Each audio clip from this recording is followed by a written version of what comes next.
नमस्कार भक्तों, इस वीडियो में मैं आपको आषाढ़ महीने में आने वाले गुप्त नवरात्रि के बारे में जानकारी दूंगी। जैसे गुप्त नवरात्रि क्या है, ये कब मनाई जाती हैं, इसकी पूजा विधि और गुप्त नवरात्रि के दौरान हमें किन बातों का ध्यान रखना चाहिए। आपकी जानकारी के लिए मैं बता दूं कि गुप्त नवरात्रि में 10 महाविद्याओं की पूजा की जाती है और इसके साथ साथ माँ दुर्गा की भी पूजा की जाती है। माना जाता है कि गुप्त नवरात्रों में की गई पूजा और साधना बहुत ही फलदायी होती है। इन दिनों में की गई सच्चे मन से पूजा भक्त पर अपना हर मनोकामना पूरी करने की क्षमता बढ़ा देती है और इन दिनों में व्रत भी गुप्त रखे जाते हैं।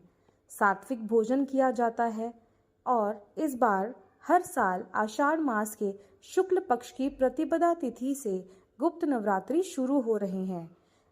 इस बार गुप्त नवरात्रि की तिथि 14 जुलाई दिन मंगलवार दोपहर 3:14 से शुरू होगी और 15 जुलाई दिन बुधवार सुबह 11:40 पे खत्म होगी। ऐसे में 15 जुलाई से गुप्त नवरात्रे शुरू हो रहे हैं और कलश स्थापना भी इसी दिन होगा। गुप्त नवरात्रों का आखिरी दिन 23 जुलाई 2026 दिन गुरुवार को होगा। कलश स्थापना का मुहूर्त 15 जुलाई दिन बुधवार से सुबह 5:30 से लेकर 10:10 तक रहेगा। आपकी जानकारी के लिए मैं बता दूं कि गुप्त नवरात्रों में तांत्रिक महाविद्याओं की पूजा की जाती है, लेकिन इसका ज़्यादा प्रचार नहीं किया जाता। सभी चीज़ें गुप्त रखी जाती हैं। चैत्र और शारदीय नवरात्रों में दुर्गा की पूजा प्रमुख रूप से की जाती है, लेकिन गुप्त नवरात्रों में 10 महाविद्याओं की उपासना बहुत ही महत्व मानी जाती है। इनकी साधना पारंपरिक रूप से योग्य गुरु के मार्गदर्शन में ही करने की सलाह दी जाती है। अब मैं आपको 10 महाविद्याओं के नाम सुनाने जा रही हूँ। पहली काली, फिर तारा, फिर त्रिपुर सुंदरी, भुवनेश्वरी, भैरवी, छिन्नमस्तिका, धूमावती, बंगलामुखी, मातंगी, कमला। पूजा की विधि इस प्रकार करने से आपका सारा कष्ट माँ हर लेती हैं। पूजा के दिन सुबह ब्रह्म मुहूर्त में स्नान करने के बाद स्वच्छ वस्त्र पहने। इसके बाद पूजा स्थल को साफ करके देवी का सिमरन करें और हाथ में जल, अक्षत और पुष्प लेकर व्रत और पूजा का संकल्प लें। उसके बाद आप कलश स्थापना कर सकते हैं। गुप्त नवरात्रि के पहले दिन शुभ मुहूर्त में ही कलश स्थापना करें। एक स्वच्छ स्थान पर लाल या पीला वस्त्र बिछाकर उस पर मिट्टी या तांबे का कलश रखें। कलश में स्वच्छ जल, सुपारी, सिक्का, अक्षत और पंचरत्न यदि आपके पास हैं तो उसमें डाल दें।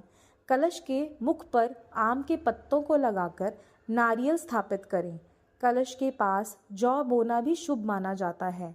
पूजा के दौरान दुर्गा मंत्र, दुर्गा चालीसा, दुर्गा सप्तशी, अर्गला स्तोत्र, कवच या सिंध कुंजिका स्तोत्र का पाठ श्रद्धा अनुसार से किया जा सकता है। यदि किसी विशेष देवी मंत्र का जप करना हो तो पारंपरिक रूप से माता को फल, मिश्री, खीर, हलवा, पंचामृत या अन्य सात्विक भोजन का भोग लगाकर आप कर सकते हैं।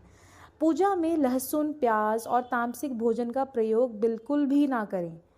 ये प्रयोग गुरु के मार्गदर्शन में करना ही उचित माना जाता है।